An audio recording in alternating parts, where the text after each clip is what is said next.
ntabwo ariko natuma nundi wese abaho ababaye ko nabonye umwana ufite impano ndavuga ati aba bana bafite impano kuki bahora mu buzima nk'ubwo nabayemo kandi ngiye mfite ubushobozi yes ndavuga ati rero muri ubwo bushobozi bwanjye buke mfite ngiye kugira icyo nkora kugira ngo umwana anzamukireho ni wahindura isi yose ariko wahindura umuntu umwe aha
Yes, reka basuzero bakunzi ba Bereke TV ntabwo ndi buvuge menshi tutaragera ku muntu wacu.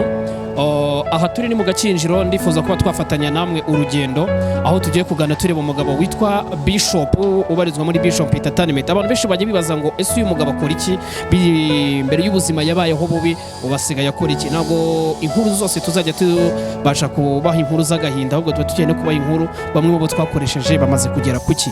Turaza kuganana rero atwereka ibyo amaze kugeraho numwe mu bantu bafite ibikorwa byiza kandi byiza. Reka tuze kuganira nawe atubwira uko gahunda z'umunsi zimeze. Reka tuze kumwegera nka Bishop niwe uri buze kutugezaho inkuru ye y'ubuzima. Ngiye tujye gukora amakiganiro n'isitoni w'abanyarwanda inshuti ya buri wese mukomeze mukore subscribe kuri Bereke TV. Reka dukorane urugendo. Yes, reka mbasuze rero bakunze ba Bereke TV nongere mbasuze mbabwira ati mugira amahoro ndetse n'Imana mukomeze mukore subscribe ndetse na comment. Mbifurize kugira amahoro ndetse n'imigisha kuri uyu munsi wa none rero uyu mugabo wicaye imbere muri ubutaha tumwakira mutubwira ko tuzabakurikiranira aho akorera ndetse n'ibyo akora. Numwe mu bagabo washobora kuba barahasorenza ubuzima ariko ubu bakaba bafite ibikorwa bitandukanye hano muri showbiz nyarwanda kandi byashimishije benshi cyane. Ndetse n'abantu be bagiye bamudusaba turagusabye zamutwereke uko bisigaye bimeze. Aha ngaha rero twafatanya urugendo tujya mu gakinjiro hano ka Gisozi kureba ese akora iki. Muraza kubona byinshi mu byo akora. Hano turi ni imbere y'umuryango wahakorera. Turaza kubasha kugana nabyo ndetse tunamuha ikaze nanone kuri Bereke TV. Bishop salam. Salama G meze nta mahoro. Imisi kufite courage ubutaha wari ucecetsera. Ko ndi kureba ibiryo bitambuka. Yes, abantu benshi bagiye batubwira ngo tuzabashe kukugeraho nyuma y'inkuru yawe. Bamwe hari nini nkuru ujye ukunda gutanga baratubwira bati uzadusure Bishop afana ubundi gute managing abahanzi akora kazi ko yatubwiye ko akora akazi ariko atigeze dusobanurira kariko aka kanya twagusuye aho ukorera rero ni bimwe mu bintu byadushishikaje biratuzindura dufata urugendo ndetse turukorana n'abakunzi ba Bereke TV kugira ngo tuze kukureba. Ubundi Bishop ni muntu kina none kugira ngo ngere wiyibutsa abantu babashe kukumenya urinde. Aka kanya baje ko barakubonye wambaye neza warimbye bakababona noneho ibyo kote noneho nkunda yose ngira. No nshaka kubwira abanyarwanda ubundi kuri Bereke TV Bishop ni muntu ki? Bishop ni manager w'abahanzi. Isi yose imaze kumenya. Nkaba ndi CEO wa Bishop Entertainment. Uwo ni wenge rero abantu benshi bazi izina ariko bari batarabona. Abantu bashobora kuba bavuga nti uyu muntu amanaginga gute abahanzi akora aka kazi. Abantu benshi bashobora kwibaza aka kazi katuma umuntu amanaginga umuhanzi ko mu buhanzi bisaba amamiliyoni. ubundi ko nari narabakwepye Stone ungezeho ute kwe ko nawe uri kavumbuzi Jewe ariko urabisika ibiganiro byanjye nubwo waba uri henda hagusanga bro ubundi umvumbuye urabisonje mpora ngenda imihanda ariyo yanjye ubwo urumva waducikira heze ejo bundi meruzo kubitana nabamenye nambwa ngo nguyeho gute ko nibereye ahantu atungeze ahantu ko nta muntu wazi gute ahubwo ni gute ntahazi se wala reba ukuntu njyanye imbere y'abantu nsa ariko nibyo byiza aka kazi dushaka kumenya aka kazi ugafatanya gute na no kumanaginga abahanzi nyarwanda kuko umaje kumanaginga abahanzi benshi wamye managinga View Nation ugeraho urarekura ushinga business zawe ubu size ngizi kugira ngo ufate umuhanzi mu managing tubisiko ari ibintu bihenze ndashaka kuduha ubuhamya bimwe mu byaguteye kugira ngo ukore icyo kintu ufata aka kazi ugafatanye na showbiz nyarwanda nagira ngo nkwibutse yuko mu buzima busanzwe ubuzima bwiza ntago ari ukubaho ufite amafaranga menshi y'ikirenga cyangwa gufasha umuntu ntago ari ukuvuga ngo tuzi ko ari ukuyafite ari menshi kubaho neza uraza kutubwira iryo banga natwe turikoresha umutima mwiza niwe ugira byose cyangwa habaho kunyurwa n'ukuri no kwifata ukuri tu utishyize hejuru uvuge ngo fite izina runaka nkanjye Bishop manager w'abahanzi naga akwiye kuba ndi hano mu Gakinjiro urumva afite iryo ranka nta kwihenura nkavuga ati iri vumbi nta kongera kuryiteza nagereka akaguru kandi nkarya inote ziturutse muri showbiz cyane aho dusa nibatangiye kuyarya amafaranga arahari man amafaranga arahari ariko nyine gusa uragerageza microphone kugira ngo abantu baze kumva fresh amafaranga yo ni lazima arahari tu arahari yes sasa umuntu ashobora kwibaza tuzi ko abantu bamanaginga abahanzi ubuzima babayemo ubusanga ari abantu babayeho neza bavutse babayeho neza ugasanga bafite amamiliyoni wowe noneho ibanga ukoresha muri aka kazi gatuma kaguhuza na showbiz kandi kagenda neza promotion ni ikintu kitoroshye buri irusha video guhenda ukoresha ubuhe buryo nyuma y'ubuzima watuganiriye none iyi ni episode ya 2 tugusanza aho nyuma y'ubuzima wabayemo ukaba naho ufata aka kazi kawe umuntu ashobora kubona ivumburiya yavamo manager gute ariko showbiz nyarwanda imaze kukumenya akazi kawe ukora benshi ntibaza akazi ukora bazi ko ari manager gusa twe dushaka noneho utubwire aka kazi nko mu manager bugakora wumva nta mwiryo urimo uvuga ati ibi ntago binkwiye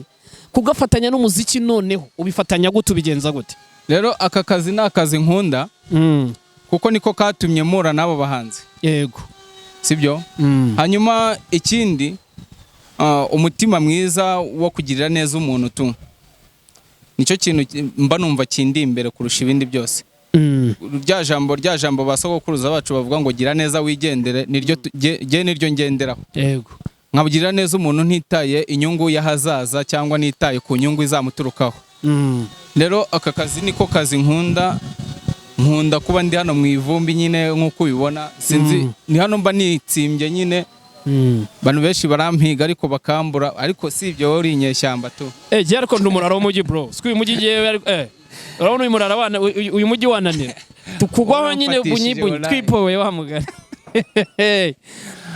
ubwa mbere ugitangira kumanaginga umuhanzi nibihe bibazo wahuye nabyo wari warabonye amafaranga n'aka kazi wakoraga cyangwa nyine wamumanaginga umaze kubona amafaranga menshi agukwira kukwinjiza mu kibuga cya showbiz nyarwanda nari mfite amafaranga agera mu kamiliyoni tu kandi bari ubizi ko ahantu uje akamiliyoni ntacyo kari bugukorere ibanga wakoresheje noneho muri aka kazi niri akamiliyoni naraje ndakarya karashira ariko sinacika intege ntiwacika intege ndakomeza ndakora nkagenda ngwiza inshuti burya icya mbere ni ukugira inshuti promotion burya ni ukuba uri inshuti n'umuntu so ntabwo twaba tutaziranye ngo nze nkubwire diru icyo gihe iyo diru turi buvugane tayari nta mafaranga uri bunce kuko iyo diru ntabwo wayikoreramo ubusa ariko iyo tuziranye ubizi neza yuko nanjye ejo uzanyenera icyo gihe ntabwo wirirwa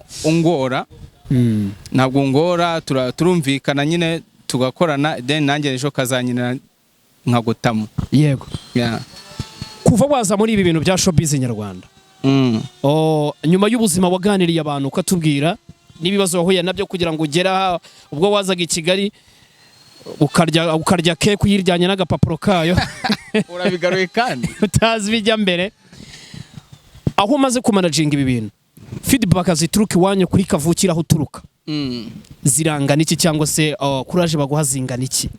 Stone, iyo utangiye urugendo utangira urugendo baguca intege bakakubwira ko ibyo bintu bitazashoboka, bakakubwira ko ibyo ugiyemo ari ubusazi. Nkayo mafaranga nayashoye rwose numva ko ari ubusazi ngiyemo, ariko umutima ukunze cyangwa umutima ukunze ibyo ugiye gukora ugomba kuwushyiramo imbaraga kandi ukabiharanira. Ejo n'ejo bundi ubigeraho, kuko hari igihe iminsi iba ari 99 habura umunsi umwe kugira ngo isezerano ryawe risubizwe. Yego. Uwo munsi rero umwe ngenda nkusatira ntabwo njya cika intege. Rero feedback zituruka iwacu arakoze. Oya turi mu kazi. Feedback zituruka iwacu nizo kumbwira courage, noneho courage turi kubibona ibyo uri gukora wabigezeho ntuzacika intege. Twagucaga intege kera ariko ubu ntabwo twaguca intege, ahubwo tuguhe support. Ni iryo jambo nyine bambwira, ni iryo jambo. Winjiye mu kibuga cya showbiz, winjira no mu kibuga ibindi mu byita ubufundi n'ububaji. Ubu ngubu zino boro si wambonye hano wasanze se dukorana na bamenya design. Bamenya design niyo mukorana. Dukora ibintu birenze nyine, dukora ibikoni, dukora amagardrobe. Oya n'ubufatanye. Mwashyize hamwe. Yes. Okay. Dukora ibikoni, dukora amagardrobe, ibintu byadanje. Byumvikana ko abasitari babiri bahuriye mu kazi kamwe. Ama design mu nzu, ushaka gukora inzu ya design. Iriyange se waje ukayidesigninga ko. Ngaho se mbwira. Yes, reka twikomereza. Abantu bakunda kuza muri iki kibuga cya showbiz nyarwanda, aribyo nakubwiye, besho usanga ari abakire, ari abanyamiliyoni bamanje gutunga bakabona gushora.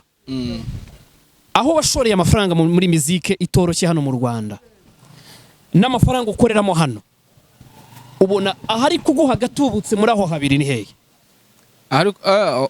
Hose biri percentage zigenda zingana. Ajya hano mbura muri showbiz nkaboneka, showbiz ugahaha, ngahaha hano ukaburirwa, hano nkaburirwa. Igihe cyose nago iminsi yose ihora isa, igihe shobora kuza hano nkabura akazi pe, ko nabonye abafundi cyangwa nabonye akandi kazi k'aba boss bari bume ku designing izo nzu. Okay. Nyuma y'ubuzima wabayemo, isomo wakuye mu buzima ushobora guhereza abandi bikaba intangarugero, no mu byo winjiyemo abashobora kuba babitinya ko bishobora kuba bigira ibigihombo. Hariho umuntu ushobora kukubona muri aka kazi akavuga ya managing abahanzi se kari muri aka, ariko twe turakuzi wakuyemo umwenda haba hahiye.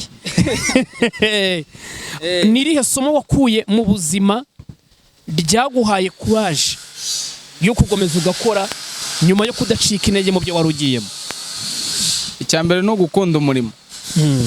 Kino nabwira urubyiruko turi mu kigero tungana nyine, nibakunda umurimo batavuze ngo nabasongarere.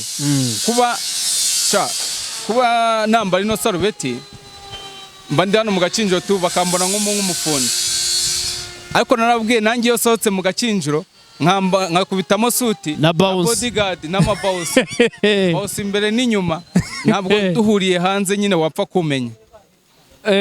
Ni vatira. Yes, vatira shyashya umusaza arabizi. Okay.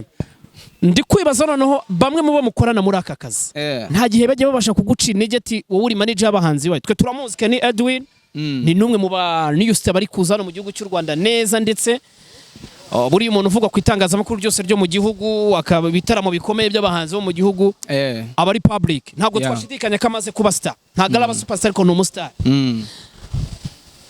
Nizihe ntege bajya bashaka kuguca kandi ugashyiramo imbaraga bigakomeza, cyangwa bakongerera courage nk'abantu mukorana?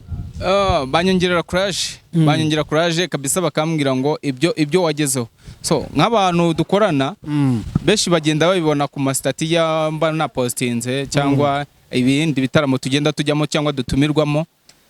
Twamaze gukofirima yuko twamaze kugera kure, dutumirwa muri Wacu na Muzika Festival. Yes. Iriya ni platform ntabwo ipfa kujyamo buri muntu wese, kujya guhagarara imbere ya MTN festival y'igihugu kizima, iba ari public platform irenze umuntu wese yagakwiye kwifunzamo. Hanyuma iyo uri umuhanzi ukaba wageze kwa Rakinze Imana muri Versus, vuga televiziyo y'igihugu mbese. Televiziyo y'igihugu. Yes.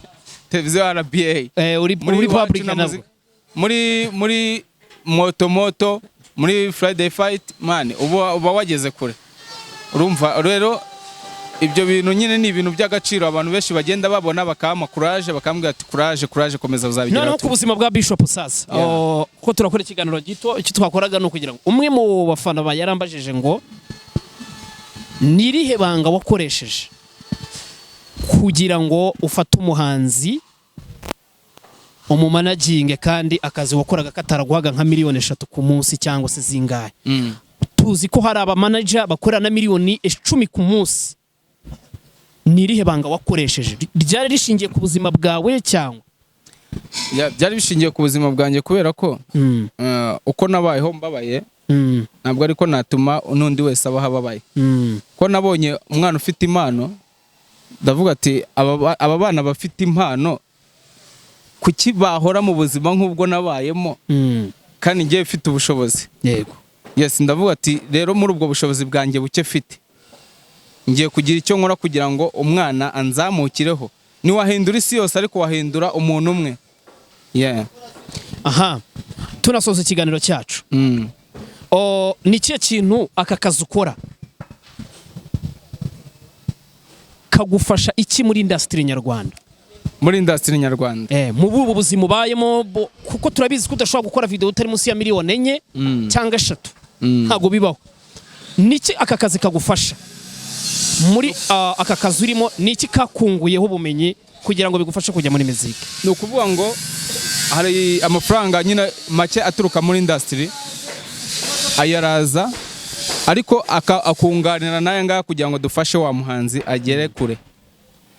Yes, muri industry wenda ashobora kuba ataraboneka meshi, ariko aka kazi nako hari icyo kafasha kugira ngo kunganire ya rebo yanjye kugira ngo yongere izamuke boosting. Hanyuma nicyo ushobora kubwira abantu bashobora kuba bavuga ko aka kazi udashobora kugakora ngo ukore n'indi business, cyangwa se udashobora gukora aka kazi ngo kakugeze ku rwego no kuba warenga kuba manager w'abahanzi, bakumva ko ari cyo gihenze? Ni ikihe kintu ushobora kubwira abo bantu kumva ngo Bishop arasa nabi, wasanga ari nk'abakobwa bagukatiye benshi cyane? Hari uwo nakwaka nimero nsa gutya, hari abajya baca hano nk'abasifra nk'abagwe mumeze muti bagiye gusenga nyine hano hirya rusengero uzi ukuntu akureba nabi kubera ko ubusa nabi, ariko iyo wamaze gukuramo umwenda ewana man, wa mutipe wa mu baby arakureba nyine akavuga ati mbega umusore kubera iki? Ababona ko ufite ifungo ariko wambaye sarubeta, ababona nta fungo ufite. Yes, isomo waha abantu.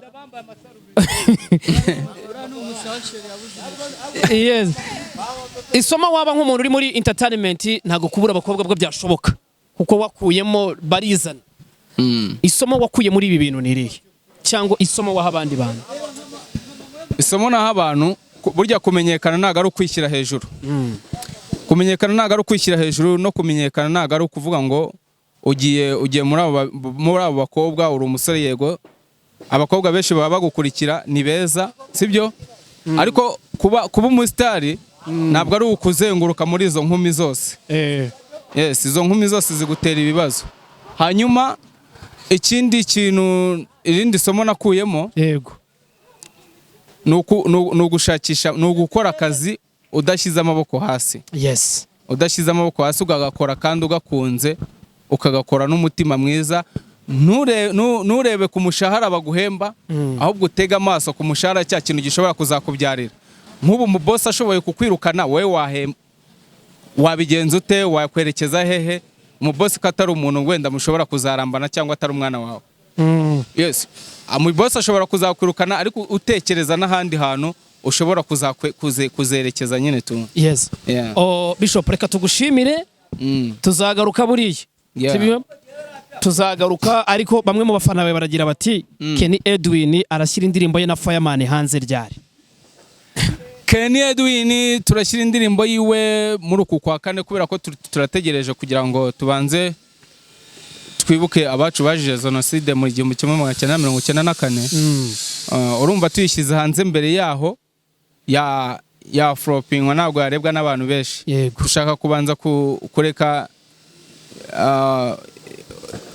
tutambutse ibyo bintu, hanyuma tuzakomeze nyuma nyuma yo kwibuka abacu. Yego. Reka tugushimire ndetse nshimira n'abantu bakunzi ba Berike TV, mukomeze mukore subscribe, share ndetse na comment. Reka dukomeze urugendo, tuzongera tubasurire Bishop nyuma y'ibi na nyuma yo kumudutumaho tuzamushaka ngo ntajya aboneka ko twe tuzamubona. Umva ahubwo wowe cyane. wallahi